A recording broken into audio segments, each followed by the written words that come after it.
What's up, everybody? We're back with a well-improved live podcast stream.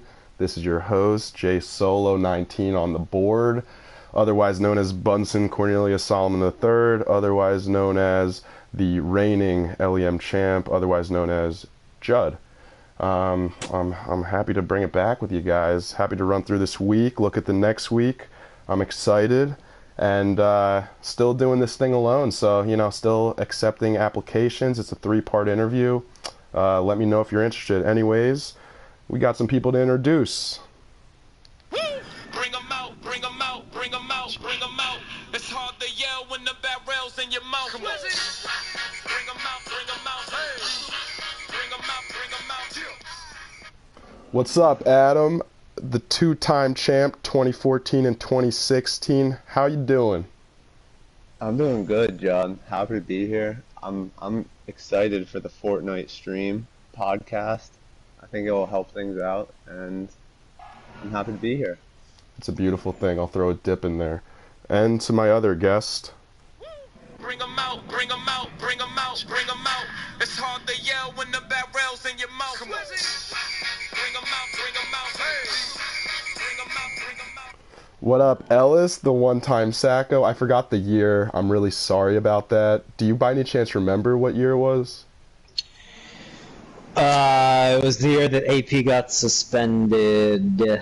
Oh, that's when Scott changed his pro pick. It was probably like 2013 or 20 something like that. Nice. It was, well, it was the beginning of college. Good times. Good times. Yeah, quite a time it's been. Now we're all graduated and we got a freaking fantasy football podcast. We really made it, right? Dude, we've come a long way. We've come a long way. I love it. Anyways, we'll get right into it. Starting off with our Eagles. We got the dub. It was a little rusty. I thought Wentz looked good, though, but definitely just shaking off some rust. I'm excited to see him next week. And my other takeaway from the Eagles game was Luck can't throw a deep ball, which is just hilarious. It was kind of like a rumor that was going on, and then they literally took him out of the end of the game for Jacoby Brissett just to bomb it. Anyways, you guys have any thoughts on the Eagles game? You guys do anything cool for it? Well, I kind of just caught the tail end. I didn't really do anything cool. But yeah, I'm definitely happy that Wentz is back, both for Eagles' sake and for fantasy football's sake. So, looking like a good team. Oh, not to brag that you own him. Yeah. For sure. I'm jealous, Adam. That in there. Yeah, I thought it was a good game. Obviously, so great to watch him on the field again. He looked like pretty good physically, I thought, which was nice. He's moving around, just like a couple bad decisions, but he'll get back into the swing of things. Yeah, he also took a few decent hits, so that was good to see. Yeah. Yeah, maybe a few too many, but it was definitely good to see him be able and comfortable to go down. But he was moving, man. He looked like the same, just making some poorer decisions. But that's gonna come when you've been out for almost a year. Also, in Eagles news, Alshon returned to practice today, which is pretty exciting. We could definitely use him. I forget who has him in our league. Scott has Nelson Aguilar. It's got to be Scott. Scott doesn't have Alshon? Scott has him. I think Scott has Alshon too. Yeah. He'll probably start both. All right. Anyways, on to the next topic. Improvements for our league. So I'll run through this a little faster so it's not too repetitive, and I'll more just get my guest takes. So the first subject of business is the waiver wire system prior to the season actually starting, like a 1-day delay for any pickups, so people have at least a day to react to news. What are your guys' thoughts on that? Oh, so you go first. Honestly, I don't have a big issue with how it goes now. I don't know if I would vote against this. I just don't. It's not something that bothers me the way it is now. So. Noted. Yeah, I don't mind it right now. Yeah. So I see why you want it, just so everyone can get a chance. But yeah, what are your thoughts, Adam? I don't know. I think for the most part, I'm basically with Ellis. don't feel too strongly about it. But I don't know. It makes some sense, like right in the middle of a game, like a preseason game, being able to pick somebody up or something. I mean, like you could do it weekly, like just the same way you do it in the regular season. Like that might make sense, I guess. True, maybe we honestly do it around preseason games like they're real games, and like the waivers same on thing. Like Tuesday. everyone locks on whatever Thursday or Friday, and then they all unlock on Tuesday. Yeah. Wait, Yeah, with the preseason, do they even have Monday night games? Aren't they just all on Sunday? They're usually like some of them are like Friday.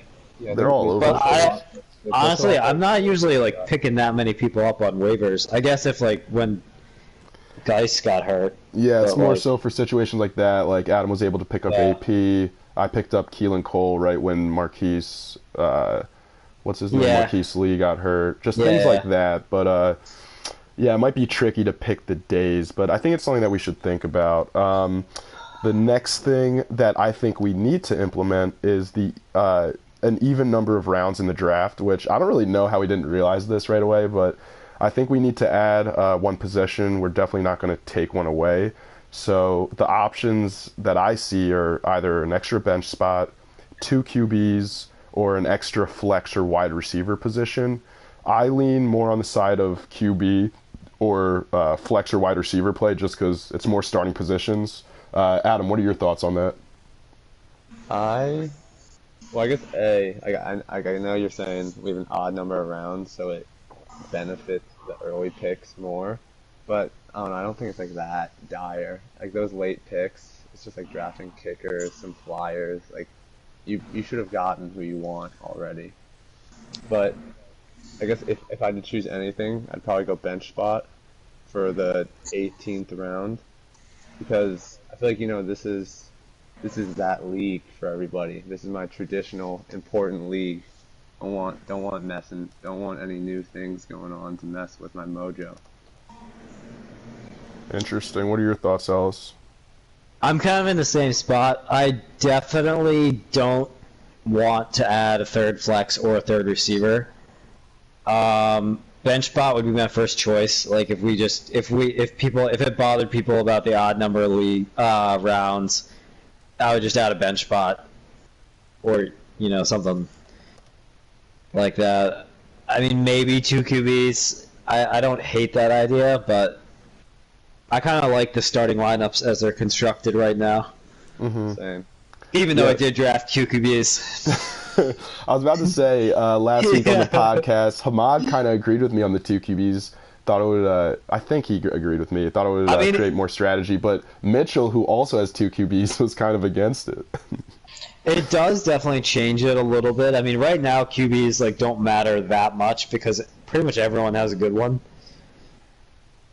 Yeah, exactly. I mean, My strategy is don't take a QB, so I have better normal positions, and then I end up with Phillip Rivers. Unless you're getting Deshaun Watson, bro, he's gonna be a legend. Yeah, I did kind of. Yeah, what are you gonna do with that, Ellis? You should you should train him for Keelan Cole. Do you want Deshaun? I'll talk trade with you. I think Deshaun. Yeah, I mean, What about Breeze? I'll sell high on Breeze. Anyone want Breeze? Dude, I want the Breeze Michael Thomas stack. Give me it. I'll trade you Keelan Cole. I'm so jealous you have Michael Thomas. He's like my favorite receiver in the NFL. Yeah, we'll get him to it. Get to him in a little. Yeah.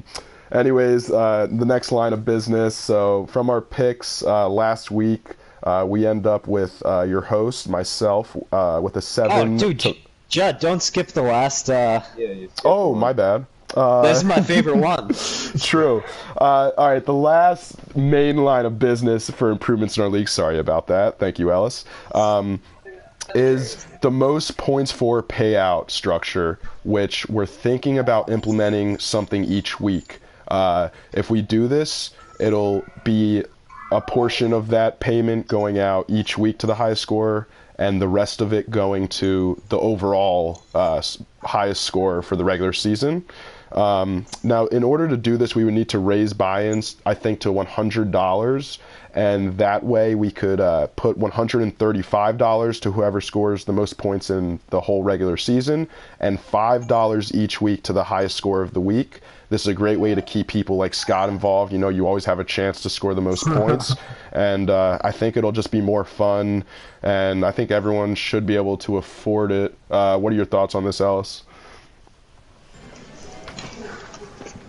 Judd, I love this idea. I want high score of the week to get money so badly. So this is like, I'm 100% in favor of this idea. I like it. What about you, Adam?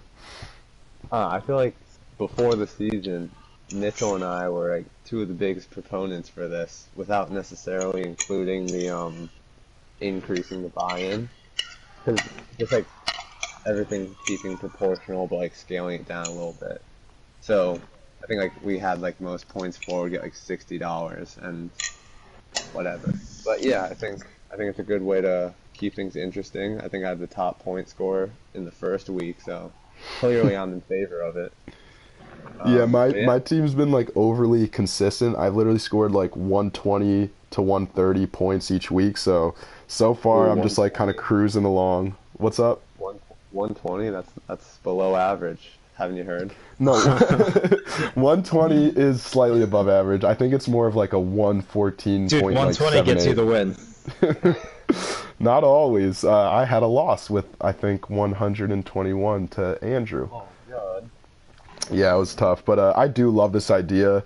I think, now if we do it, we could talk about the actual structure of it, but I think like $5 for the highest score of each week is just like a nice even number. And if it ends up being $5, then it would end up being $135 to the regular season leader. So we could talk about that. Maybe 135 is a little much, and we should put some of that towards the weekly scorers. But that's definitely something to talk about. It's good to hear that you guys are on board. I'm on board, and that's some good stuff. Look how productive this podcast is going. All right, anyways, to the pick'ems that I was so eager to get to, even though I really shouldn't be eager, because right now the guests are beating me. I am 7-5, a 58.3%, and the guests are 11-5, a 68.8%. Hopefully you guys make some false picks this week, and I start hitting them and raise my percent a little. I think I'm still like kind of living off my week 1 picks where I went 3 for 1, but from last week, me and Hamad went 2 for 2, and Mitch went 4 for 4. Okay, 4-ball, I see you, dude. I didn't know you'd be doing it like that. Anyways, let's get into the matchup and takeaways from the matchups this past week. I'm going to pull up my game script, and we'll just go in order that I have listed down there.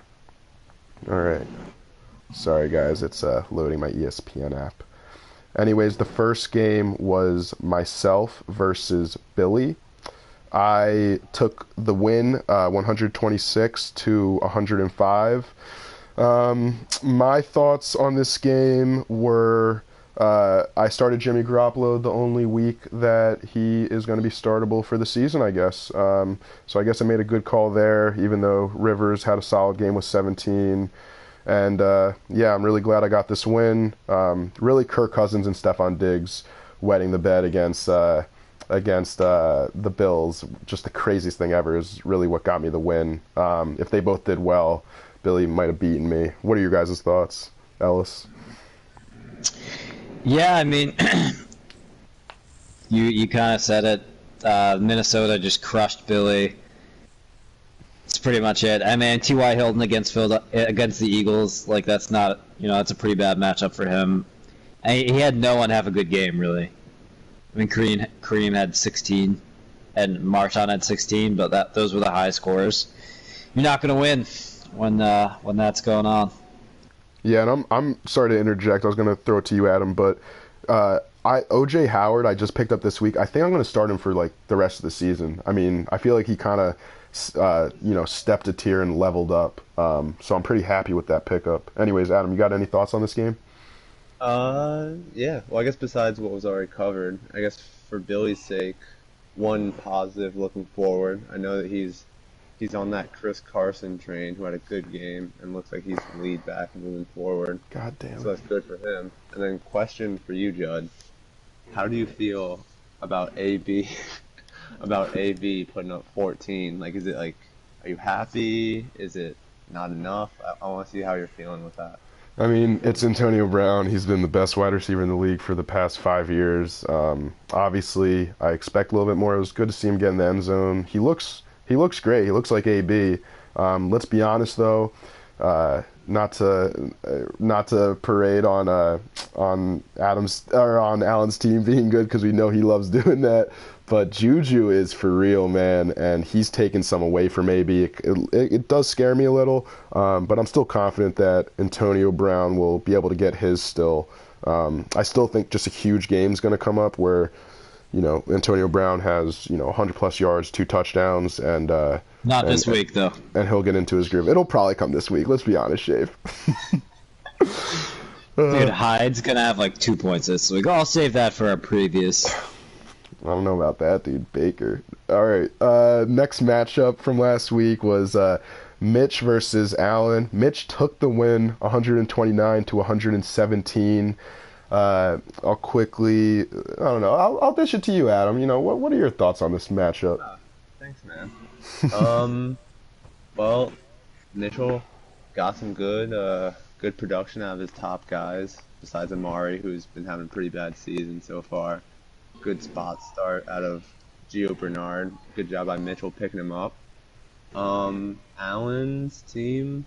Actually, I'll focus on Mitchell's team for now. I like that George Kittle start, seeming like a up and coming tight end prospect. I know you were on that bandwagon early, Judd. Mm-hmm. So good win for Mitchell, moving up to 2-1. It's good to see him get all this production. So he'll lose to me this week. Do you by any chance know if Kittle got that production before or after Garoppolo got hurt? I don't even know what time in the game he got hurt. I'm not sure. Because that could be interesting to see moving forward for Mitchell's team, as he spent almost half of his fab budget on George Kittle. Anyways, Alice, you got any thoughts on this game or any different thoughts? Yeah, I mean, I don't know. Allen had a pretty good week considering Brady was, terrible. So, I mean, he's still got to be feeling pretty good about his team. Juju, obviously, Allen was like the first one on the Juju train, and so he deserves it. I mean, I can't believe how good he's been this year, and going forward, like, he's been better than Brown so far. Yeah, he's had over 100 yards in the first 3 games. Yeah. And they're putting him in the slot, and it's just like an automatic mismatch. And he's not even used to the slot. He's a quick learner, probably because he plays a lot of Fortnite. Must be. And on Mitchell's team, McCaffrey, I'm obsessed with McCaffrey this year. I think I'm pissed that I don't own him. Yeah. I couldn't really get him in the second spot, but I think he's going to be a stud all year. Honestly, I feel like you should have Mitch's team. He also has Cam. I know, dude. And David Johnson. I'm a big David Johnson. I was like low-key trying to trade for David Johnson earlier in the year, and Mitchell just wouldn't answer my text, so You F guys you, should Mitch. you guys should do a full team trade. Yeah, just give me McCaffrey, Johnson, and Cam Newton, and I'll give you any one of my team. No, I mean like literally like full team. Yeah, just I'll take swap. Mitch's team. That's never happened in our league. I wonder, maybe 1 year, two people think that the other team's better, and it happens. Anyways, I was actually with Alan on Sunday. Had a fun Saturday night, slept over, and we were, watching the Eagles game, watching some Red Zone. And right before the game, he decided to plug in Adrian Peterson, and he was getting so hyped. It was pretty awesome. Who did he take out? I think he took out Tyler Lockett or Michael Crabtree. Lockett ended up having a good game, but I mean, AP, he's looking good. We'll see how long it holds up. I don't expect it to hold up for the whole season, but hey, he's getting some work, and if they're winning in a game, like, they're going to just run AP into the dirt and keep on wasting the clock. But yeah, kind of a bummer for Allen to lose after that great start. The next matchup was Doomner versus Scott. Doomner barely pulled away, 119 to 117. That was mainly due Good talking, Judd. That was mainly credited to Big Ben having a very solid Monday night game. I mean, it was just 24 points, but hey, it was kind of nerve-wracking going into it thinking, hey, Big Ben needs to get like over 20 points. He needs to have a solid game against a pretty solid Tampa Bay defense. Jordan Whitehead back there, Pitt alum, pretty good cornerback. But yeah, Dubner pulled away. Actually, when I was doing my picks from last week, I was thinking about taking Scott, as I just don't think Dubner's team is like anything special. I don't love Alex Collins, but he had a solid week finally, got a touchdown. Going through it, Brandon Cooks is looking like a very solid play, probably a high-end wide receiver too, along with everyone honestly on the Rams. And Scott doing his whole Eagles thing. Clement only got 9. Surprised he didn't play Wendell Smallwood. But yeah, Dubner somehow pulled away. Any thoughts on this matchup? Just tough for Dubes. I mean, he got 40 out of Matt Ryan. Like, it's not going to happen too often. Like, I feel like Dubrow's team had a pretty good week and just couldn't come away with the win. Not a good sign for the rest of the year. Yeah, quite the come-from-behind win from Dubner after Isaiah Crowell puts up 2 tutties, and then it all comes down to Monday night. Well, no, the big thing, I think, let Scott down. Philip Lindsay with that illegal hit getting ejected, only leaving him with 2 points. Wait, who got ejected? Philip Lindsay. Yeah. Oh, I didn't even know that. Yeah, he threw a punch or something. No, I think there was like a scrum, like when like the play was over, and like everything was whistling, then he just sprints in and like tackles some dude, and so he gets ejected and stuck with only 2 points. All I can say is classic Phillip. Yeah. But yeah, I mean, this was probably the matchup of the worst teams of the week. No offense, boys. Anyways, on to the next matchup. We got Adam versus Andrew. Andrew dropped 125 to Adam's 94. Tough week for Adam. I actually thought, I texted you guys earlier, this was like the week that everyone did like solid, but no one did amazing. Someone's got The Office music played in the background. Yeah, sorry, that's from my apartment. It's all good. But yeah, Adam, tough week. Gronk just hasn't really. Last week was worse. Gronk had 7 points this week. But yeah, I mean, Kenyon Drake throwing out a dud. Texans D not doing well against the Giants. Chris Thompson surprisingly not having a game. Like, I don't do much DFS, but I would have probably taken Chris Thompson. It appeared to be an AP week. But yeah, with Washington winning. He really took all of it, yeah. And then you kind of cap your ceiling with Demarius and Emmanuel against a solid Baltimore team away. But, yeah, I mean, Andrew's team putting up 125, got the win, even with Keenan Allen only getting 3 points, which is pretty promising for Andrew. It was really just all propelled by Bob Woods, your boy, Ellis. Bob Woods, yeah, I love him. Pissed I don't have him this year. 10 receptions. Love to see him doing well. Yeah, any other thoughts on this matchup? Nope, it's pretty bad showing by me. Yeah, just a tough week, Adam. Tough week. Yeah. Well, I feel like the game was a little bit out of reach, and then Detroit was playing the Patriots. That was a Sunday night game, right? So, I was kind of happy Gronk didn't put up a great week. Game was already out of reach. So, don't want him wasting all these points early. What about Tyler Boyd, Adam? What'd you say? What about your boy Tyler Boyd? Maybe you should slot him in there. Yeah, well, according to Hamad, I overpaid for him last week, so... I love Tyler Boyd, Pitt alum. Yeah, well, not to jump too far ahead, but you may see a little more of him later in the pod. Ooh. Heyo. I like the sound of that. On to the last matchup, Ellis versus Hamad.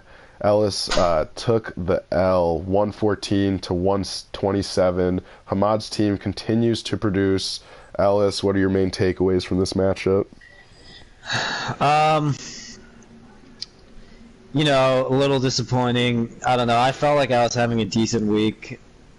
Didn't get many touchdowns, though. So, just a tough one. Mahomes and Kamara, I don't know. Hamad's team is, if they're both, putting up 60 a week combined, he's going to be really tough to beat. Yeah, I agree. Hamad's team just has so much firepower. And Kenny Galladay is just killing it. And I didn't really realize until this season how important Will Fuller is to Deshaun Watson. I mean, every single game they Yeah. play together. Yeah, that hurt. And it hurt me because I was starting Deshaun, obviously. So. And I was, oh my god, when Alfred Morris scored a touchdown, I was so mad. I thought he was going to get like 3 points. Yeah, that game was weird. Matt Breida also had a good game. Yeah, I was pissed about this matchup. Hamad's team did pretty well, and he didn't even get anything from Tyreek. Yeah, I'm just looking through it. I was like kind of thinking about playing Breeze, and I ended up not playing him, and obviously he had 40. Yeah, that's tough. I mean, Deshaun Watson still had a solid outing, but yeah, would you have won if you put him in? Yeah, you would have won. Yeah, I would have won if I put Breeze in. Yeah, So my 2 quarterback strategy has not been paying off. I haven't picked right once this year. You should have listened to Billy. Billy knows that. Yeah, this is the thing about it, like having 2 QBs like that are both like good. I've actually picked the wrong one each game. Yeah, that's tough. Any other thoughts on this matchup, Adam? I guess you guys covered most of it. I guess the one thing that I like about Hamad's team is he has, like you guys said, Will Fuller and Galladay. Like, they're not, like, necessarily number 1 wide receivers on their team, but they've been playing like it lately, so getting good value out of by Hamad. Yeah, for real. That was kind of a theme this week with number 2 wide receivers, and Hamad definitely has 2 of the best ones in Will Fuller and Kenny Galladay, so definitely something to keep an eye on. Anyways, we'll get on to our next portion. We'll do a standing overview. Right now we have 6 teams tied in first. Hamad, Dubner, myself, Alan, Andrew, and Mitch. Both of you guys fell to 1 and 2. And in that category, it's Adam, Billy, and Ellis. And then the only defeated team is Scott at 0 and 3. So yeah, pretty even playing field. No one's undefeated now that Allen lost. The leader for most points is Hamad with 397, while Scott is trailing with 320. And there's a pretty close battle for the second most points for between Dubner, myself, Allen. Just interesting to see. And then I was also looking at points against. Allen and Mitch are both tied with the most points against at 327. Or sorry, yeah, the least points against. And then Scott with 401 points against. So Scott has by far the least points and by far the most points scored on him. I thought that was kind of funny. Anyways, yeah, it's a pretty condensed bracket. That's what you're going to have through 3 weeks of the season, and we'll see with these next matchups. So how do you guys feel being below me in the rankings? I feel fine. It's early, man. It's early. That's all I have to say. Yeah, it's only one game. But all right, on to the next thing, power rankings, guys. You know, I figured we're 3 weeks through the season. We're basically, a quarter through the season, through the regular season. I thought maybe this would be a good time to throw out our first set of power rankings and see, where we kind of gauge our league currently. I guess I'll start with mine. I broke mine up into 4 tiers. I guess actually 3 tiers. And most of it is falling. I'll just jump into it. So I broke up my number 1 tier into an A and B section, and I really don't know which team will break out of it, depending on how the season goes. But at tier 1A, I have Adam and Hamad. Probably rank Hamad at the top. Nice jubilation emote, Adam. But yeah, I mean, I just think both of your guys' star power, along with decent fillers, is what's fueling it. I mean, Hamad's got Kamara and Mahomes and Tyreek Hill, and then he's got these guys like Kenny Galladay and Will Fuller. Just a really solid team. And Adam with Gurley and Gronk. I mean, when Gurley starts putting up his 30-plus point games and Gronk becomes the most, matchup difference maker because all tight ends suck, I think Adam's going to be a team to deal with. So then in tier 1B, I have myself and Allen. Tier 2, I have Andrew, Ellis, and Billy. Tier 3, I have Mitch and Dubner. And then at Tier 4, I have Scott. Instead of running through each team, I'll just give some quick thoughts I had while going through this. I mean, Scott's got to be last. I was about to put Dubner in his own tier right before Scott. I don't know. I was looking through and I was like, Dubner, like, what's up, man? Like, you do the draft guy, you do all this stuff, and I wasn't thrilled with who I was looking at on his team. Not thrilled by the depth. And then the biggest tier is just that middle tier with Andrew, Ellis, and Billy. Definitely potential to break out. Promising teams. And me and Alan in tier 1B. I don't know. At first, I would put Alan probably in the top tier, but over the past few weeks, I was looking at his bench and his fillers, and I wasn't thrilled about his depth either. And I feel like for my team, what's been promising is my depth, especially with this past week. I feel like Carlos Hyde took a step up to a running back 2, which I desperately needed with the McCoy questions. And too bad I dropped Chris Carson, who had a nice game. But, I mean, yeah, and I also, not to talk too much about my team, but I feel like I have the 2 best wide receivers in the league, as long as Juju chills out a little. Anyways, I've talked too much about my power rankings, so to round it up again, 1A, Adam and Hamad, 1B, myself and Alan, Tier 2, Andrew, Ellis, and Billy, Tier 3, Mitch and Dubner, and then Tier 4, Scott. What are your thoughts on power rankings, Adam? Well, I'll run through mine. So I also have a little bit of a tiering, but then it's also the order that I say it also is like 1 to 10 also. So Cool. Tier 1 and number 1, I have Alan, and then I've got Andrew number 2, Hamad number 3. Moving on to Tier 2, I go Ellis number 4, Judd number 5, myself number 6, Dubner 7, Billy 8. Tier 3, Mitchell at 9. Tier 4, Scott at 10. What, Judd, the tough take was Dubner at 7? Too high for you? Yeah, also myself at 5, but hey, make me the underdog. Uh-huh. Well, I guess I'll try to talk about teams you didn't talk about. So, I've got Allen at number 1. I think he's got strong running backs and Saquon, and Dion's not too bad. And also he's got Mixon in the IR. AJ Green has been going off this year. Jarvis Landry with Baker Mayfield. People are optimistic on that.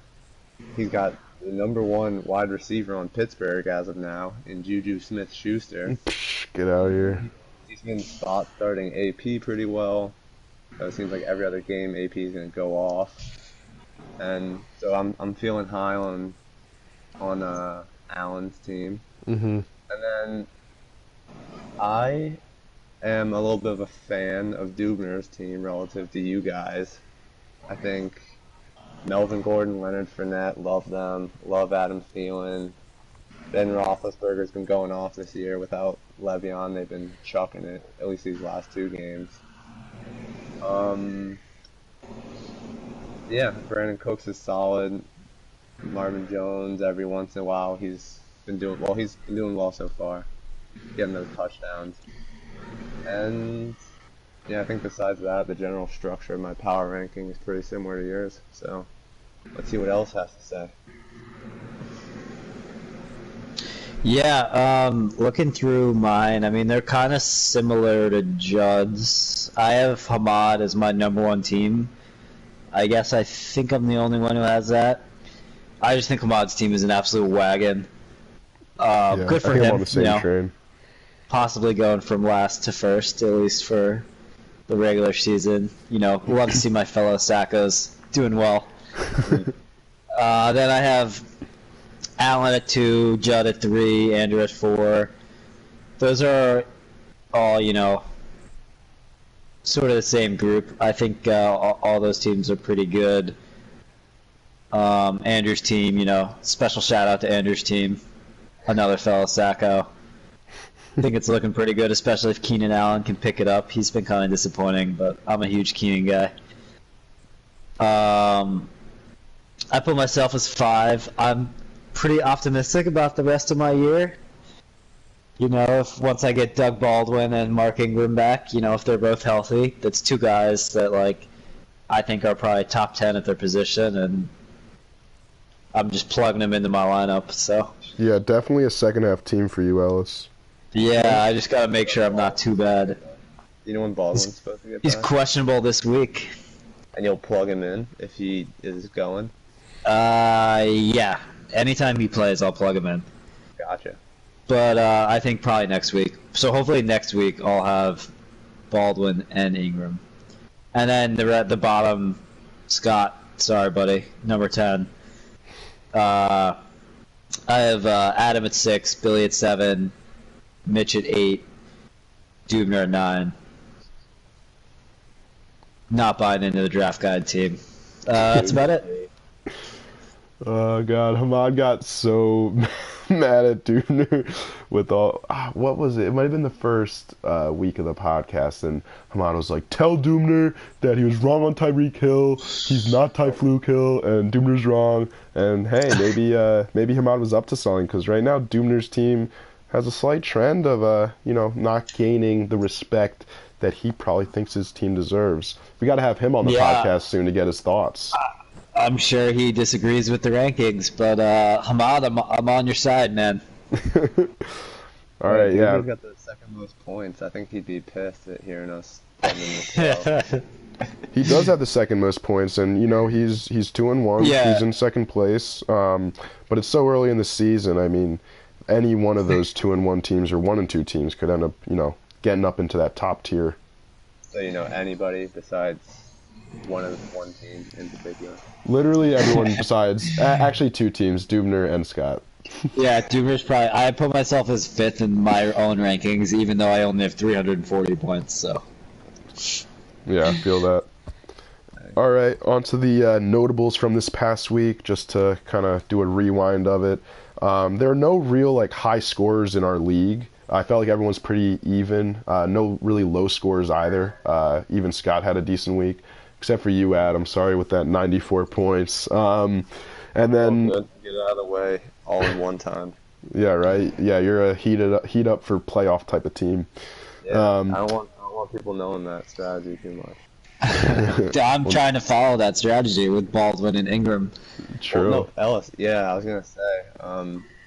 I haven't had any serious injuries, knock on wood, so far, and Ellis has been following that. He's got his Doug Baldwin. Yeah, once I get him in there. True. Also this week, it was kind of the week of underdogs in the NFL. The Bills beat the Vikings, the Lions beat the Pats, Titans beat the Jags, and even Cleveland finally won. Even though it was against the Jets, it was pretty spectacular to see Baker get in there and pull out the dub. And it was also kind of the week of number 2 wide receivers. Now listen to this list of number 2 wide receivers on their respective teams that had a great week where they should have been started. I'll start it with this one since I forgot to add his name. Will Fuller, Mike Williams, Calvin Ridley, Sammy Watkins, Jordy Nelson, Dallas Goedert, even though he's a second tight end, Geronimo Allison, my boy, Tyler Boyd, Sterling Shepard, Will Fuller, Christian Kirk, Kenny Golladay, Juju, Chris Godwin. Wow. That's pretty crazy. And, you saw some teams benefit from that, like Hamad. But, yeah, it was just interesting to see that trend this week. And who knows, maybe it'll continue. The number one's taking away the top corner. Yeah, My last... Not to undermine the list at all, because it is an impressive list. But, wait, I think LSU of Mike Evans. Didn't he do better than Godwin, though? Even though Godwin definitely had a good game. Yeah, Evans had a huge game. I think just we're seeing a lot of, people are just, the passing offenses are kind of lighting it up. So there's enough to go around. Like the number 1s can have great games and the number 2s can have good games. Yeah. That's what happened. That's what happens with Evans and Godwin and Yeah, but a lot of the other ones were kind of at the expense of the number 1. I guess you're right. Yeah. Mike Williams and Keenan, Calvin and Julio, Sammy Watkins, Tyreek. AJ got hurt. Tyler Boyd got a lot of work after he went out. Yeah. Oh boy. And Geronimo just took one pass to the house. By the way, I'm looking to maybe move him. I'm fine with plugging him in, but I don't need to because my team's pretty solid. I got other guys, but if you're interested, you know, Geronimo, Devontae Adams. Devontae Adams was a wide receiver 3 at one point. Anyways, Adam told me to not talk about my team too much. Yeah. My last notable from the week. It's ironic that I just said that. Michael Thomas has caught 38 of 40 targets. Get that through your skull. That dude's sick. What team's he on? The Saints. Why? I don't know. That's good for whatever team he's on. And my team. Oh. Oh, thanks, dude. Oh, fuck. Adam, we were planning that, weren't we? Subconsciously. And I missed it. You guys are on the same page. Dude, Incredible to watch. I was watching a little, like, E60 thing on Michael Thomas's, like, hands. And his coach was saying that, like, when they're doing drills and stuff, you know, like, the coaches get into it. You know, they'll try and press the wide receiver when they're about to run around, when they're doing those types of drills. And he said whenever he would do it and had Michael Thomas come on him, that's what she said, he would literally go home with bruises all along his arms from where Michael Thomas would kind of like start the contact in the beginning of the route. This man's hands are just insane, and he doesn't look like a strong, like a physical specimen because, you know, he's kind of skinny. No, he's a big dude. Yeah, he's 6'3" plus, but yeah, his hands though are like just absurd, and he just catches everything. Anyways, that was kind of the roundup from this past week, and going into the roundup from what happened in our league. I'm gonna pull up the activity, and we're gonna just start with the biggest pickup. It was kind of a quiet week, right, guys? Yeah. So with the top pickup, it was Allen picking up Chris Godwin for $11. What are our thoughts on that? I mean, Chris Godwin is promising, but I feel like that offense already hit its peak. It's not going to sustain it, especially with the third wide receiver. You got Deshaun there, too. I'd probably agree with you. Probably won't sustain the high power it has right now, but from watching that game on Monday, they were targeting Godwin a lot, and in the red zone, too, so definitely not a bad pickup. You can see 3 other people also tried to pick him up, bidding a little bit less than Allen, so solid pickup, adding to his bench depth that you were saying was a little weak, so Yeah, that'll help it. good move. Good move.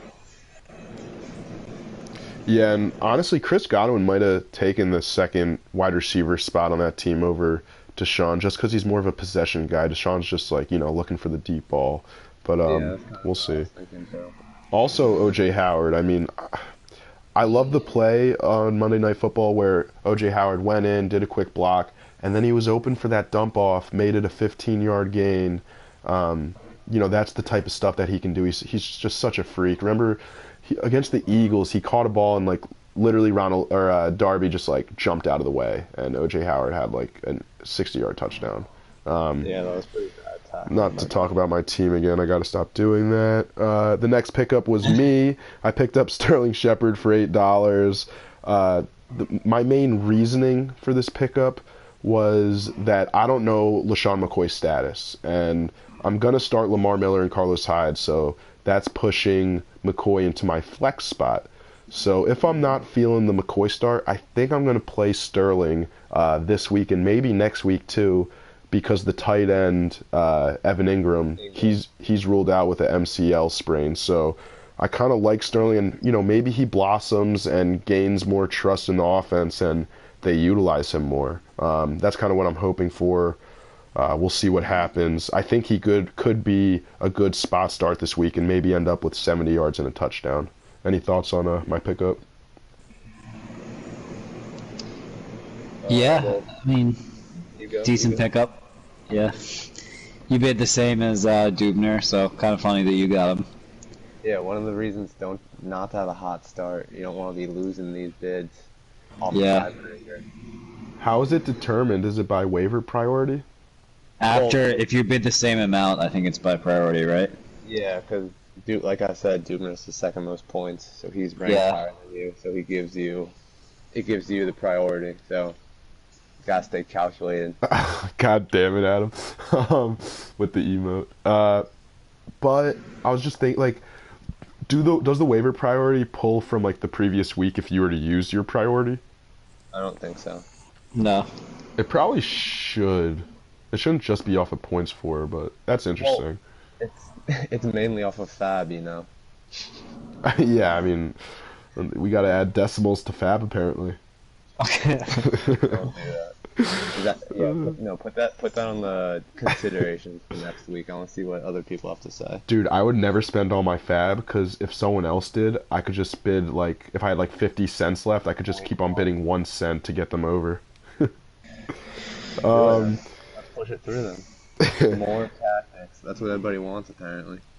Anyways, the other pickups, Alan coming up again with Ty Montgomery for $4, thinking, maybe he breaks through with that backfield. It's looking like a 3-headed monster, though. Dubner picking up the Seahawks for $2. Ellis getting the Titans. Against the Eagles, I don't know how I feel about that. He's looking at the next week. They play Buffalo.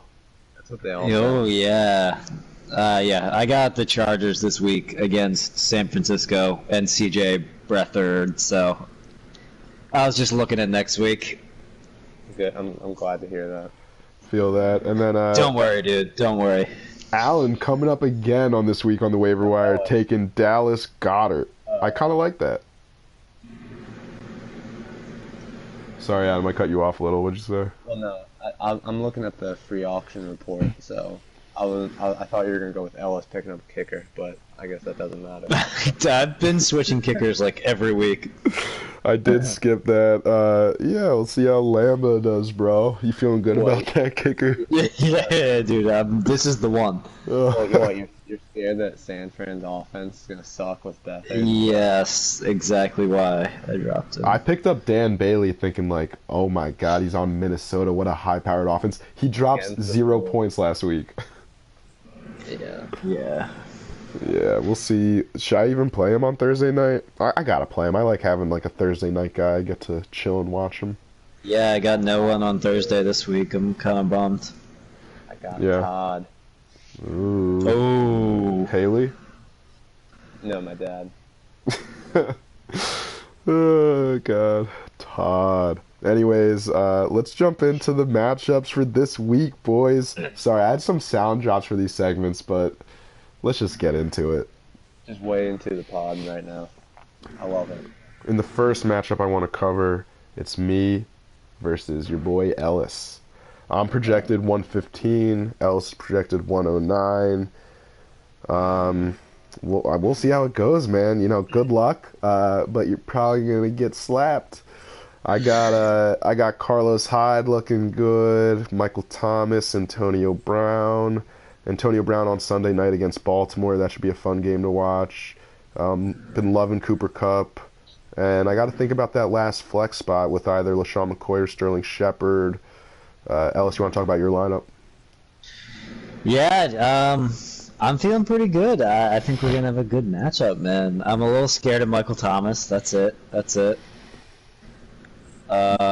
Everywhere else. Basically Michael Thomas and Brown. I mean, if they don't go off, I think I'm going to win. I'm a little worried about Aaron Jones. I don't really want to start him, but, we'll see. We'll see what happens. That's interesting against Buffalo. Yeah, I don't know. I don't know what I'm doing there. I'm hoping maybe Dalvin Cook gets ruled out tomorrow night, and then Latavius just starts again. Would you start Latavius after last week? Yeah, I think that was a pretty fluky game, and he had 5.6. Like, it wasn't terrible. For you. Or Fournette if he gets ruled out again. Got both those backups. Just crushing the backups. Yeah. Anyways, Adam, what are your unbiased thoughts about this game? Well, as much as I hate to say it, I think my pick is Judd for this matchup. You're a joke. I know. I'm sorry. I hate to say it. Let's go. But I guess Shay, if you kind of covered it a little bit, your flexes a little bit suspect right now with Bell. Well, I guess you got Connor for Bell, but no Ingram, no Baldwin. Yeah. I'm in a tough spot. Yeah, no, Deshaun's going off for 40 this week. Yeah. I'm calling it now. no, you saw where I had you in my power rankings. Love the Golden Tate, Mike Evans, James Conner. Good top heavy team. And it Yeah, could for sure. Could fill out once the season moves on. But Judd, Carlos Hyde hitting his stride. Ooh, I like that. Michael Thomas, AB, top receivers. You know, Rivers, solid, good matchup against San Fran. I think just as of now, Judd's got a little bit of a more well-rounded team, and so that's making me lean towards him. We'll see how it plays out. Good stuff. Yeah. So Adam's taking me. On to the next matchup. We got Scott versus Andrew. Scott's projected 109. Andrew's projected 124. Going through the matchup, Andrew's got Russell Wilson against Arizona. That should be a pretty promising game, unless they're leading and they decide to run Chris Carson into the dirt, which will probably happen. While Scott has Matt Ryan versus Cincy. That has the potential to be a shootout, so who knows? Scott's starting Jay Ajayi and Isaiah Crowell currently, but who really knows with Scott's lineup? I'm only going to go through Andrew's lineup right now, because Scott will probably just check his lineup like Sunday at 12:52. So Andrew's got Zeke, Tevin Coleman. Tevin Coleman without Devonta Freeman is always nice. Keenan Allen has a really good matchup and looking to bounce back from last week. Travis Kelce, who wrecked me. Bob Woods. I mean, Andrew's got just such a better team, and I'm picking him. What are your thoughts on it, Adam? I am also picking Andrew, and I guess to kind of address a bit of a argument that was going on either last week or 2 weeks ago. I think I had Tevin and Devonta last year, and I felt when one of them was hurt, I appreciated it a little bit more, because like right now, Andrew can start Tevin Coleman, and he's expected to get like a complete workload. Yeah, So he's gonna beast it up. I completely agree. You can still toss in his Robbie Woods and his Matt Breida. And then one thing I'm a little bit disappointed in myself is not getting Bears D, because I was loving them early while nobody had them, and they're going off right now. So good pickup by Lair. And then Scott, I think Scott's team's had enough talk about the players, but the one thing that's concerning me is he hasn't been changing his team name. You know, like I know it's a little bit focused on me, and like that might make me a little biased as to why I'm thinking maybe he should change it, but that's his. I feel like that's his thing, going up against each week. And also, just one last thing, it was a saxophone, guys, not a trumpet. That was an unreal 7C concert. Hey, All right. Well, now he's after hearing that, he better at least change it to Adam 7C Sax. or you know, something about Lair. Dude, that's an amazing name, Adam 7C Sax. Lego. What are your thoughts, Alice? On this matchup, I'm riding with my boy Lair. Sacco boys. Feel like I have to. You know, our group me, his group me name is Andrew and Ellis's team. You know. Do you guys have a Sacco group me? I wouldn't know. Same. Shut up, dude. Maybe we do, and it pops off every day. Might have. You guys will never know. Billy, hopefully we're adding Billy this year. That's quite the power squad. Do they get kicked out? Do they get kicked out if they win? No, we just celebrate. What hasn't? Oh, Billy has one, so it would coincide. It hasn't coincided yet, which is crazy. Exactly. I know it is pretty wild. I used to come close a few years, but I just managed to keep my feet out of the water. Judd, are we gonna kick people from the champions group when they lose? If. Ooh. We might need a hybrid group me. Wow. Anyways, we're all taking Andrew.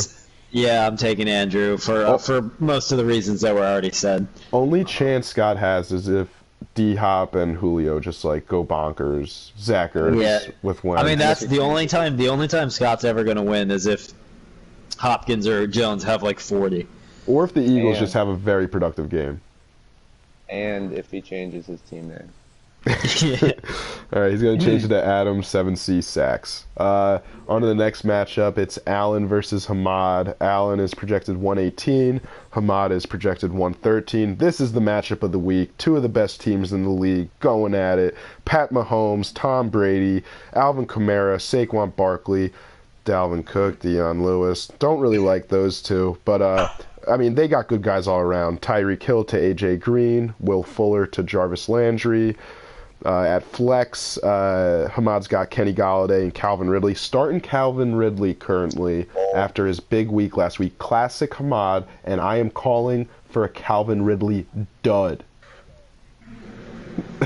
I don't know. I just felt like saying that. We'll see. I would rather start Calvin Ridley than Michael Crabtree, though, who Allen is starting, along with Juju Smith-Schuster.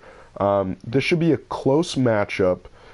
I mean, you know, both are just great teams. Denver, I believe Denver's secondary is a little weaker, so Tyreek Hill might be able to break one out, but there has been talk about how Denver might be able to contain Patrick Mahomes just with their pass rush and maybe slow him down a bit. He hasn't really faced a tough pass rush like Denver yet. So, I mean, if they could shut him down and limit Tyreek Hill's production, that might be Allen's best chance of coming out with the dub. Hopefully A.J. Green is a full go. That'll be selling for Allen to keep an eye on. But yeah, and looking at bye weeks, Allen has Jordan Reed and AP on bye, both Washington players, obviously. So, and Joe Mixon's still out. So even not at full force, Allen's team is looking pretty strong. However, I'm still going to be taking Hamad just because I think Alvin Kamara and Will Fuller and these guys like Kenny Galladay are going to be able to put up the numbers. Looking at it right now, after saying the stuff about Denver against Kansas City, I might flip-flop by the end of you guys talking. Anyways, what are your thoughts on this game, Ellis? I got Hamad. It's close though. Like if Dalvin Cook doesn't play,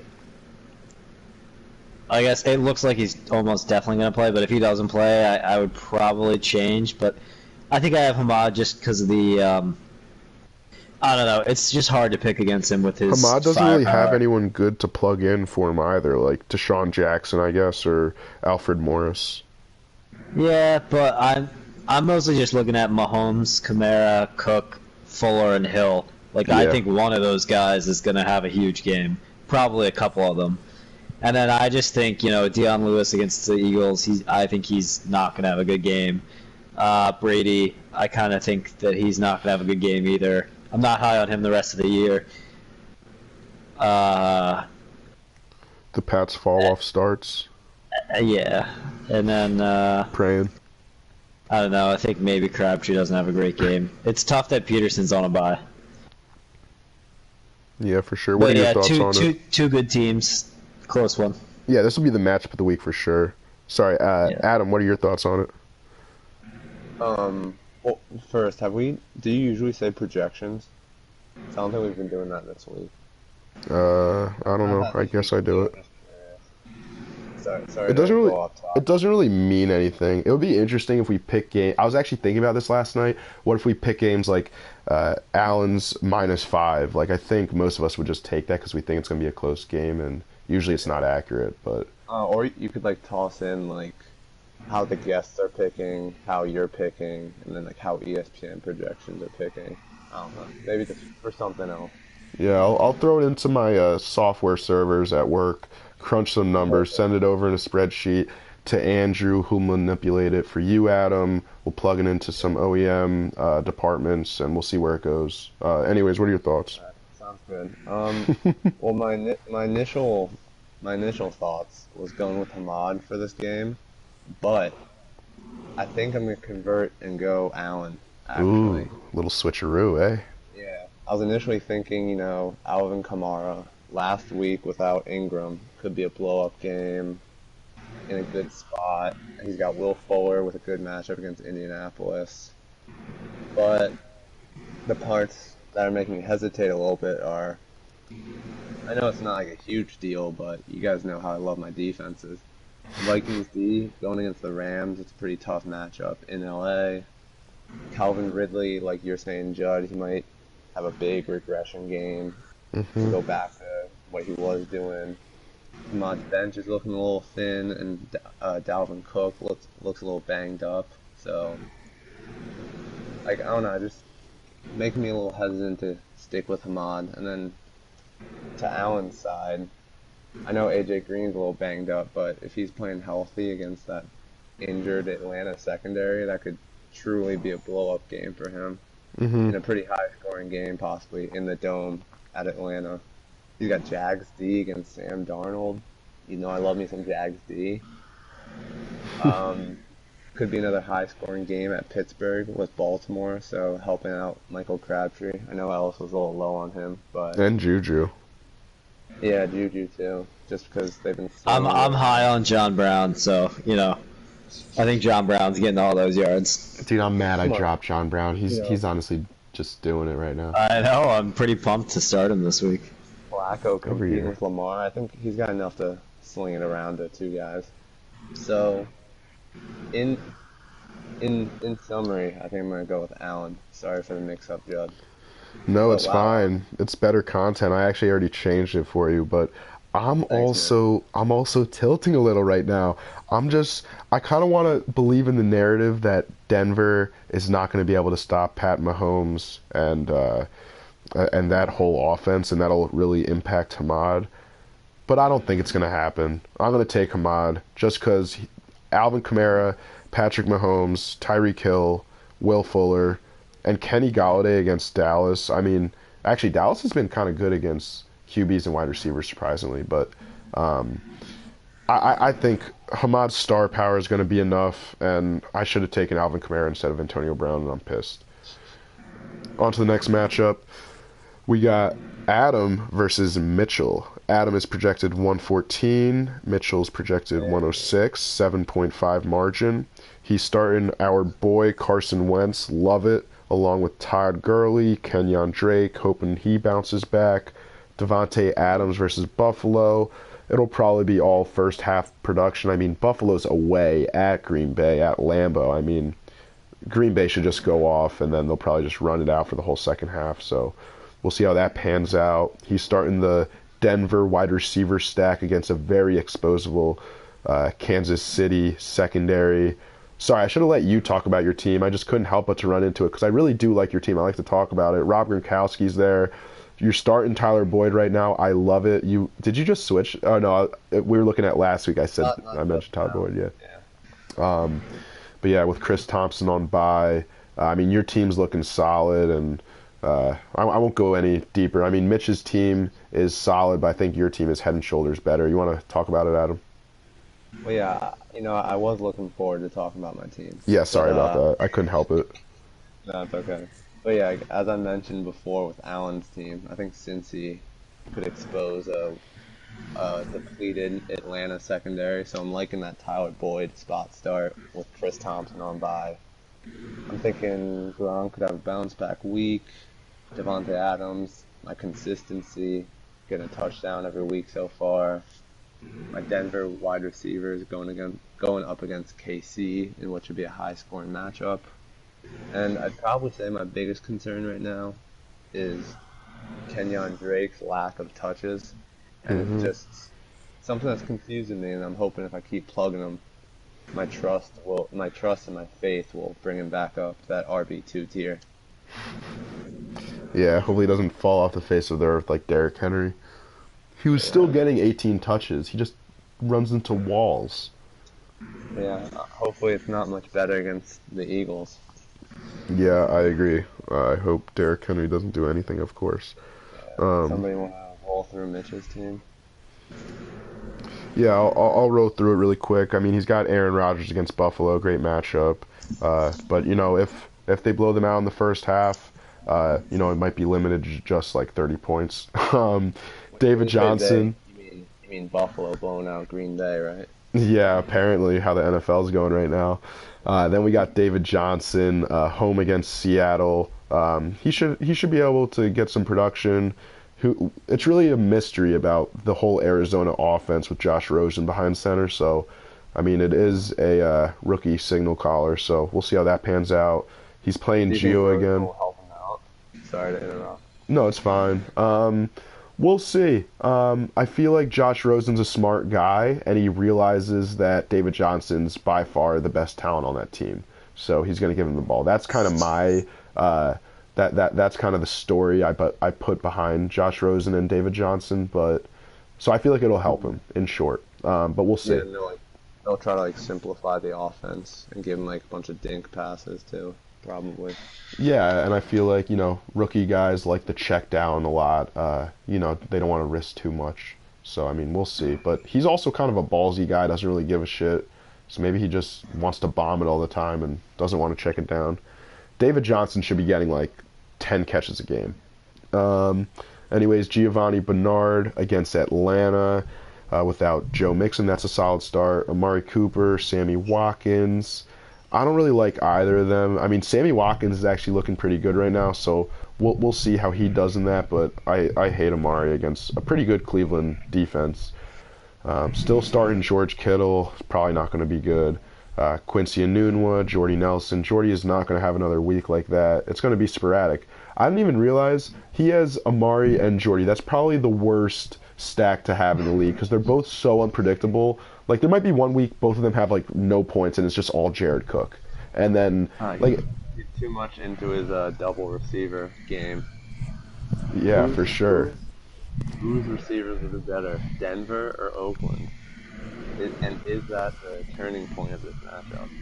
That is an interesting point, and I kind of agree. I think that could be the X factor. Which one gets more production? And my money is definitely on Denver against a bad Kansas City defense, and that is why I am picking Adam. What are your thoughts on the matchup, Ellis?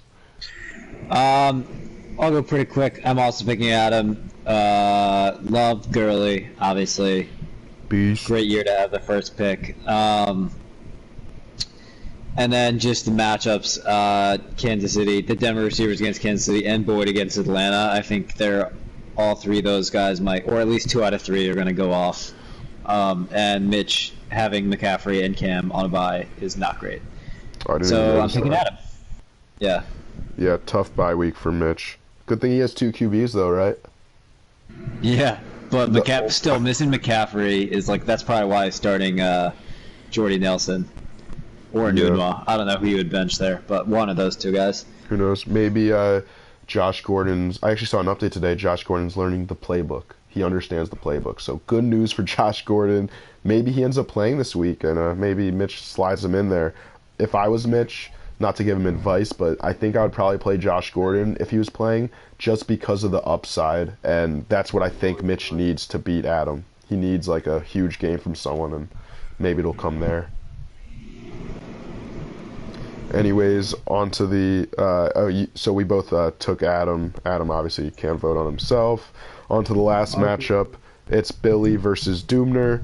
Billy's projected 110. Doomner's projected 115.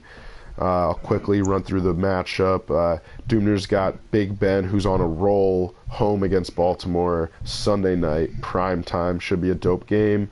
While Billy's starting Kirk Cousins after the demoralizing loss to Buffalo. Now he plays Thursday against a pretty tough Rams defense, and I say pretty tough because they might not have their 2 top cornerbacks, Marcus Peters and Aqib Talib.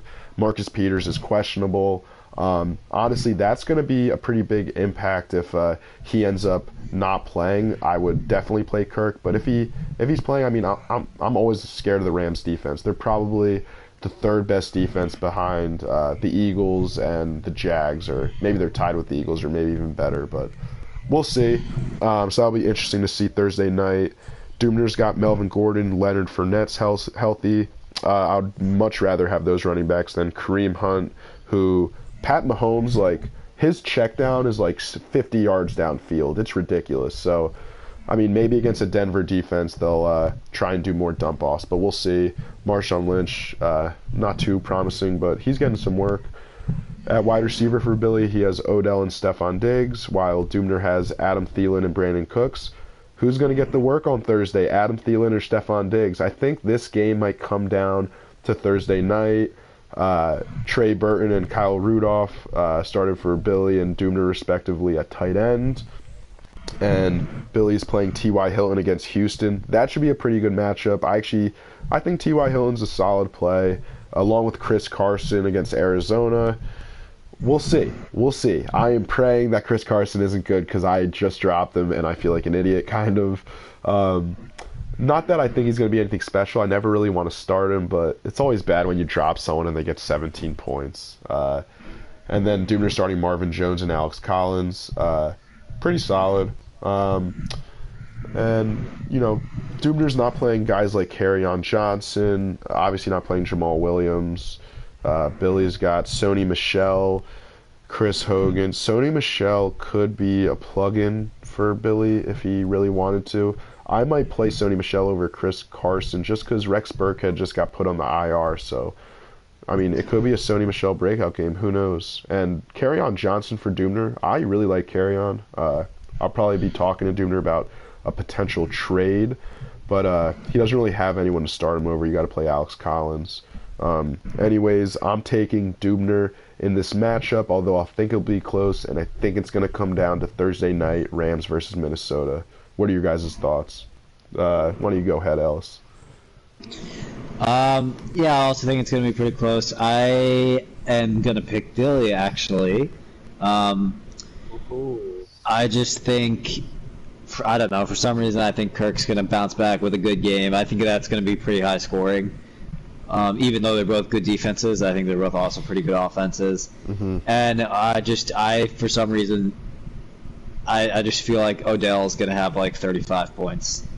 I think he's kind of due. It's against a terrible team, going to be high scoring. So I think that is going to be the difference. That game should be a shootout, Giants versus New Orleans. Yeah. So it should be pretty lucrative if you have someone like Michael Thomas or Odell Beckham. It's definitely not Michael Thomas, though. Kamara and Beckham, yeah, not Michael Thomas.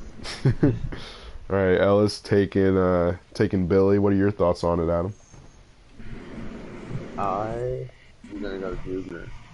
I think his running backs are a decent amount stronger than Billy's, and I think that's putting him over the edge. One intriguing part of this matchup, though, is Billy starting Kirk Cousins. He's got Stephon Diggs, and Dubner's got Rudolph and Thielen. So, like, if Kirk Cousins goes off, like, is that even good for Billy? Like, is it a complete hedge play? You know? Guess it depends on who he throws to. Yeah, but like, you know, like I'm just saying, like on average, like if Kirk Cousins throws 3 touchdowns and it goes to all 3 of those guys, that's just it'll be good. It'll be interesting to see what happens. But yeah, I think Judge covered it pretty well. I don't know why I've got a little bit more of a positive spin on Dubner's team than you guys, so I'll go Dubner. Alright, so we got our picks in the books, and we'll see how the ranks turn out at the end of this week. Hopefully I get back on top above the guess percentage. Anyways, on to the main event of questions. Pull up all the questions from our wonderful viewers. Yo, Ellis, I could hear your fan a little. If you want to turn it off, that would be cool. Oh my god, dude. I was muting you during Adam's spiel because I was noticing it. Dude, yeah, I can't. You haven't brought it up this entire time. Well, it just came up towards the end. It's all good though. You know, nothing's perfect. We want you to be comfortable, Schaefer. If you need a little fan, you need a little fan. This fan. All right, into the pod questions. First one coming in from Hamad down in ugly Cleveland. He has a question for you, Ellis. How does it feel getting shafted by a Sacco? Wow, just feel kind of like I got stabbed in the back with this question after standing up for Hamad the entire podcast. No respect for a fellow Sacco. Yeah, crime. Honestly, I might have to take current Saccos aren't allowed to talk like that. I might have to take this up with Hamad in our Sacco group chat. So, we'll handle this personally. Oh my god, that's great. Next question is from Billy. This one also goes to you, Ellis. Billy wants you to talk about your trade talk discussion with him. What do you what do you want exactly added to his deal? Billy has been pestering me for a little while, trying to get Jordan Howard. And I'm like entertaining the talks. Billy, you're not that close, man. I just don't want Marshawn Lynch. Oh my I don't god. want him. Who would the extra person have to be with Marshawn? More than he wants to give Marshawn a bench guy, and it's kind of close, but I don't really want to trade Jordan for Marshawn. Damn it, Billy. This next question also for you, Alice. Billy is very infatuated with you. Are you now an outcast in Philly because you were dating a Giants fan and you live in Patriotville? Yeah, dude. I don't know. Hopefully, I'm welcomed back when I come to the game. I didn't even put those two together, but yeah, I'm that's tough. a traitor, I guess. Kind of a traitor. I'm pumped for you to come for the Eagles game. We'll gladly bring you back in and kind of, shrug off all that, gross Patriot and Giant slime you got on you. Yeah, and you can make fun of Bridget for her Giants jersey. Oh, nice, Bridget. Can't wait to meet her. Last question from Billy goes to you, Adam. I know you had started Buck Allen last year. Your team seems to be missing a little of its mojo at the moment, and that mojo's name might be Buck. So how much are you gonna give Billy to get Buck? I'd do a 1-for-1 Duke Johnson for Buck. That's about it. Ooh, all right. Duke Johnson for Buck. Right when you hear this, it could be accepted, or it's an offer. Billy, offers on the table, Billy. It's in your court. Yeah, ball's in your court, man. What's your move? All right, got a few questions from Doomner. These first few are actually to the entire podcast. First one is, after Scott lost in what seemed to be the only likely week he would win, will we go back to 0-16 teams? Wait, Hamad went 0-16 last year, right? He definitely went 0-12. I'm not sure about the postseason, like the Sacco postseason. I'm not sure. I think Scott has a legitimate chance because not only does he need, for him to win, he needs his two top picks, Julio and Hopkins, to just go off. And what's the likelihood they both do it the same exact week? It's like decently high, but that's like the main way he's going to win any matchup. And it's pretty unlikely. It's like probably 10%. I am voting that we will not see an O for team. I think Scott's going to eventually get around to changing his team name. That'll help him. And then I think it's just like not to push this on Hamad, but maybe it's karma for going after Ellis. It's really hard to go 0-12. I just don't see it happening back-to-back years. I think it's too improbable. Yeah, Scott's got some talent, Julio and DeAndre. He'll win a game. One of them will go off, or both. Plus, when Alshon's back healthy, is that a good enough boost for him? True. Or does it hurt because he can't play Aguilar Scott's strongly? Scott's playing a man down technically right now, so his team's not at full strength. People forget that. Yeah, I agree. And you know what? I think the one win will come against Doomner the second time they play. Do they definitely play again? I didn't do my fact checks, but I have a gut feeling that it does. Oh, another thing two things about Scott's team. Wentz coming back could boost the entire Eagles team, aka Facts. his team. And then B, it's to be seen what Scott can do with his 317 fab. So, better watch out. Good points, Adam. I got this question before you, and I didn't think it fully through like that. Yeah, Scott has a ton of fab, but he spent a lot of it on Philip Lindsay. So, I mean, we'll see how that pans out, but I think Scott ends up getting a win. Mitchell needs some fab. He could do another deal with him. Give him some fab for one of his guys. Maybe a little Larry Fitz. The fab trades are awesome. We haven't had an in-season fab trade yet. We've only had preseason fab trades, so I feel one coming from Scott. Maybe he acquires a good player and, trades like Isaiah Crowell and like a ton of fab for like a decent running back. We'll see. On to the next question from Dubner. Who are some fantasy owners that have had surprisingly good years? Like they originally thought their team was bad, but it's actually good, or vice versa. The first thought that comes in my mind is Hamad. Not only was he Sacco last year, but after the draft, no one was really high on his team because it looked like all of his previous teams, the high upside but very low floor guys. Surprisingly, though, this year it actually worked out, and all of his guys are hitting. So, I mean, Hamad's got to be the biggest. Thought he was going to be a bad team prior to the season starting. Ends up having, debatably the best team in the league. What are you guys' thoughts while I try and think of the team that kind of fell from grace? You want to go off? Yeah, I mean, I think Hamad is the easy answer for, kind of came out of nowhere, and I think his team, and I wasn't, even after the draft, I wasn't thinking, like, that his team was amazing. It's been really good. And I think, I'll just go right at Dubner. I think Dubner's team is pretty weak. And I thought it was better earlier, but I don't know. He is 2-1, so it's a little early to be saying any of this stuff, but yeah, I can get behind that sucks. Dubner take. I agree with right before what you said about Dubner's team sucking before.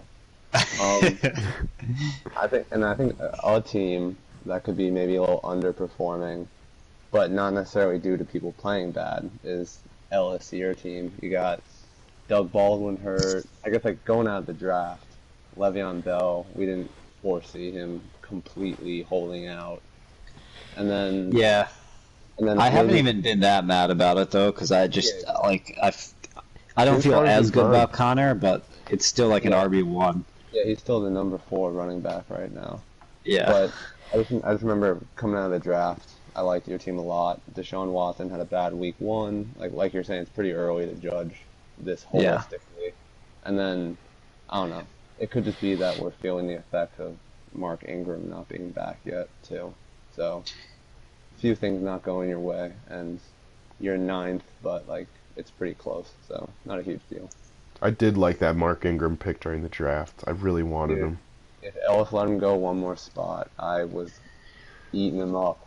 Oh. Yeah, I'm pumped to get him back. I think he's gonna be a stud again. Yeah. Facts. Say goodbye to Alvin getting like 14 targets each half. Hamad. Kamara will still be great, dude. I mean, we'll see, but he'll definitely be good, but I don't think he's gonna be where he is now. maybe Mark Ingram was on PEDs all last season. He probably was. Too, John. Yeah.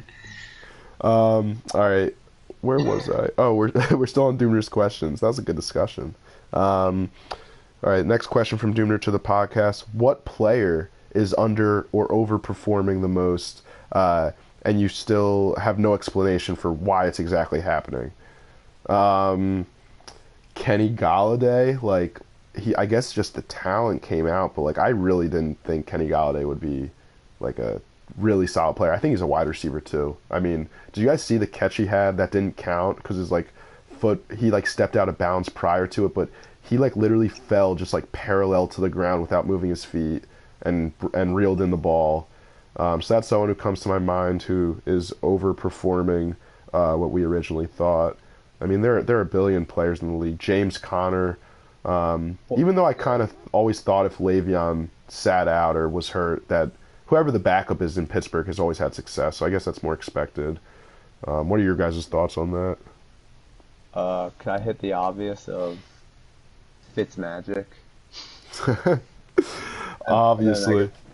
And then to go like with that, like Deshaun Jackson too. I think his first 2 weeks he put up like 25. And so pretty strongly correlated with just the Tampa Bay passing success right now. And that's definitely something I didn't expect, and also something I'm not sure if it'll be very sustainable. Yeah. I guess just to quickly name a few. David Johnson, like I kind of thought he was kind of, even though like I knew they were going to be bad, I still thought he was going to be like a stud. Because I always kind of believe in volume and talent over like the team, but like Yeah. I don't know, he's been pretty disappointing, I would say. And then for a guy who's been really good, I don't know, there's definitely a couple examples. Carlos Hyde, like he scored like what 5 touchdowns through 3 games. I don't know. I didn't think he was going to be this good. And there's probably a couple guys on the Browns, like Jarvis Landry. I also didn't think he was going to be very good. And then some of the Ravens, I guess. John Brown, my boy. Yeah, it's Or so Juju. weird. I guess Juju, but yeah. I was gonna say Juju too. Like I guess Yeah. I was relatively lower on him than most people, and he's Yeah. like a bona fide stud right now. Yeah, he's looking like maybe like a first round or second round next year. Yeah. Even with AB, like, still doing his thing. I mean, they're both doing well right now. Like, I don't see why I can't really keep up, especially if Bell's not playing. Yeah. I was gonna Right say now- if Bell's not there. I think the big thing is if you think Big Ben can keep it up. Yeah. I agree. I mean, honestly, if we were redrafting this year, I think, or just in general for the rest of the season, I think Antonio Brown and Juju are both top 10 wide receivers, which is pretty crazy from one offense. Anyways, on to Doomner's last question is for Ellis. Do you prefer Le'Veon sits out the entire year because of the possibility of a slight committee if he returns with James Conner? Honestly, I've thought about this. I don't know. I think that I prefer Le'Veon just sits out, like, because when he comes back, it's gonna be annoying, at least for like a week or two. Yeah, for sure. Honestly, like, obviously, best case, unless he comes back soon. Like, if he comes back like next week, I could deal with it being committee for like a week or two if I get full Le'Veon later in the year. But if he gets traded, I know that's not very likely, but I'd be pretty pumped if I got Connor and Le'Veon. That'll be wild. That'll be like, I mean, you also get 2 RB1s. I would expect if Le'Veon gets traded and they pay that much money, they're gonna plug him in right away and give him 15 plus touches at least. Yeah, so I guess that's kind of my hope, and then otherwise I don't really care. It'd be great if he came back soon, but if he waits longer, I kind of want him to just sit out. Heard that. Imagine if he gets traded to the Bucks while Fitzmagic's still going off. Oh man, dude. That'd be best possible scenario, probably. Yeah. The Jets were in talks, but the Jets. I know. Who did I say this with? I was like, the Jets do have Bilal Powell and Isaiah Crowell, and then whoever I was talking to was like, dude, it's Le'Veon. But like, it's not like they're gonna just stop using Bilal Powell or maybe Isaiah Crowell on the goal line. Yeah, they might. I think they would just completely stop using them. Yeah, probably. Yeah. All right, before I make myself sound more stupid, on to the next event.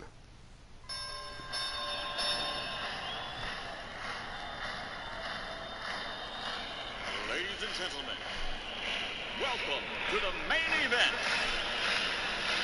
Hell yeah! Let's get into the Jug Gauntlet. Is it too loud? How's my voice sound over it? It's not that bad. Yeah! Jug Gauntlet, let's get into it. First, I'm going to ask some questions to you, Ellis. Then I'm going to ask some questions to you, Adam. Are you guys ready? Sure. Let's get into it. Ellis, who's a better roommate, Alan or Will? Oh, dude, I don't know. Neither of them clean very much, so Both suck. they're about the same. Next question, Ellis. None of us have met Bridget yet. Help us get to know her. What fantasy player would you relate her to and why? Michael Thomas, because she's the best. She got nice hands. Yeah, just Oh, got there you nice go. hands, dude. Your team is not incredible. Rename your team right now. No way, dude. I'm sticking with it.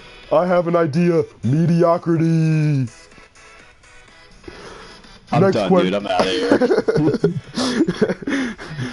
All right, I got a trade offer for you, buddy. Jordan Howard for Lamar Miller and Geronimo Allison. Alright, let's do it. Lock it in. Yeah. Are you serious? Yeah, let's talk offline. Ooh. Bash one team in the league, Ellis. What's up? Bash one team in the league. Could be anyone. Billy, Adam. Oh, dude, do I even have to do it? I'm bashing Dubrow, dude. Stop picking all the Eagles. Your team is a joke. It's actually so annoying because just try. Yeah, and like I want some Eagles too, but he just hogs all them and then does nothing with them. I know, dude. Yeah, I want at least 3 guys on his team, all from the Eagles. All right, on to you, Adam. You ready for this? Yeah, let's go. How's Edwina doing? She's doing great. What fantasy advice has Todd given you this season?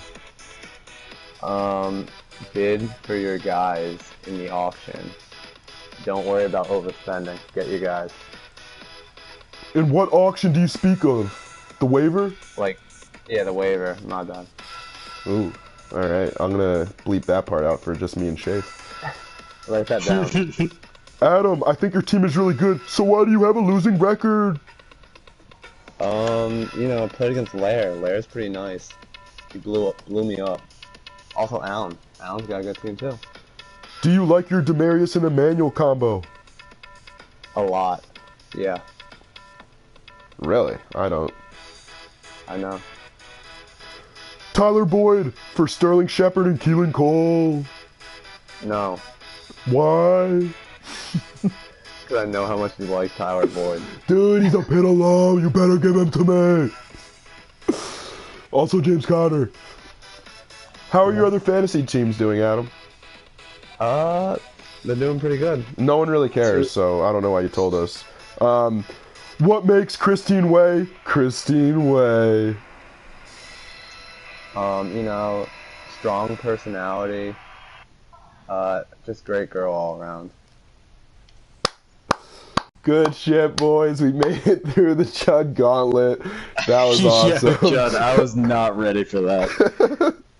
I was just firing off on all cylinders. If you come on the podcast, if you're still listening, you come on the podcast, you better be ready for the Jug Gauntlet coming at the end of the questions. Yeah. Dude, I should have been ready for that. Next time, I'll be ready. I'm also trying to be quiet in my apartment because it's so quiet right now. Yeah, well, we get pretty rowdy. Yeah, that was fun, guys. Good to chop it up with y'all. Good to go over some power rankings. I always love my Jug Gauntlet. Do I keep on doing the music each week? Yeah, I like it. I think it goes well. Yeah, dude, I think that was pretty good. I fall out of the voice though. It's that episode of Rick and Morty where the giant head comes to the earth and it's like, play me a song. And I'm basically just talking in that the whole time. Anyways, Ellis, thanks for turning your fan down. Hey, anything for you, man. Anything for the host. Good shit. Me and prior to this podcast, me and Adam were running little Fortnite squads. Not having much success. Yeah, dude. I know. I'm bummed I missed it. I don't play much anymore these days. Hey, well, we're closing right now. I'll be online if anyone feels frisky. Might hop on in a bit. We'll see. I was playing with Will a little last night. My skills have deteriorated. It's alright, man. You're still smart. Dude, this is electric. If everyone gets a PS4, yeah, dude, if having this screen along with us talking about football is just actually hysterical. Anyways, I will send the link to everyone. Thank you for listening. Thank you guys for coming on. I don't really have any closing remarks. Anything you guys would like to say to your solo host? Judd, yeah. Thanks for having me on, man. Yeah, I'll go. Yeah, you got it. My bad. Thanks for having me on, man. It was great catching up. And you're going down this week. Ooh, it's gonna be a matchup, Shafe. I love Yeah, having dude. people on the podcast when they got a matchup going on because you really. I know, dude. I'm looking forward to some FaceTimes on Sunday. Oh hell yeah! You better be looking out for either McCoy or Sterling Shepard, whichever one I play. You best believe they're dropping 20, I think. I'm looking out for Michael Thomas, man. Ooh, yeah, he's such a monster. Anyways, Adam, you got anything you want to say to me? Thanks for having me on the pod. I guess. Oh, no problem. I'm excited to see what people think of the stream pod, and yeah, I think it's good success. Good idea by you, Judd. Runs pretty smoothly. Hmm. Obviously sucks for the people who don't have Fortnite. But Yeah, it's a pretty easy go with the live stream, man. It goes straight to YouTube from your PlayStation. But yeah, we for people without PlayStation, we'll figure something out. We're evolving every day. I appreciate the effort you put into this. The solo host must be pretty tough, and I appreciate you trying to limit the references to your team for my sake. I felt like Keep working on it, dude. Yeah, at thinking least about trying. thinking of having that in the back of my head to not make references to my team, maybe make more references to my team, I think. Anyways, thanks for coming on, guys, and yeah, I'm gonna play this song to play it out. Peace, love you. Love you all. Love you guys. Nice dance, Adam. I try. Oh, by the way, I picked an Asian skin for Christine Way. I don't know if she's Asian, just like nerdy. She looks kind of Asian. Are there other lockers? Oh, I don't have the detective. She's Asian. This is some great back noise for the song.